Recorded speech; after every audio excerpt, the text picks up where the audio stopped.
ಹೇಗಿದ್ದೀರಾ? ಚೆನ್ನಾಗಿದೆ ಸರ್. ಚೆನ್ನಾಗಿದ್ದೀನಿ ಸರ್. ಚೆನ್ನಾಗಿದ್ದೀವಿ.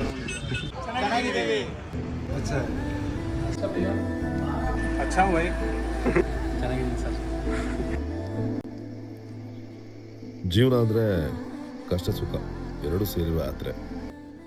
ಹೊರಗಿಂದ ನಗು, ಒಳಗಿಂದ ಹೋರಾಟ.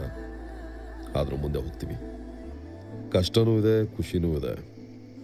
ಇದೆರಡು ಸೇರಿದ್ರೇನಲ್ವ ಜೀವನ. ಮನಸ್ಸಲ್ಲಿ ಎಷ್ಟೇ ನೋವಿರಲಿ, ಹೇಗಿದ್ದೀರಾ ಅಂತ ಕೇಳಿದ್ರೆ ಚೆನ್ನಾಗಿದ್ದೀನಿ. ಅಚ್ಚಾ bye, I am fine, I am good.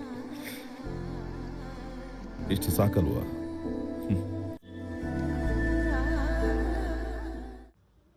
Subscribe ಮಾಡಿ, ನಮ್ಮನ್ನು ಚೆನ್ನಾಗಿರಿಸಿ.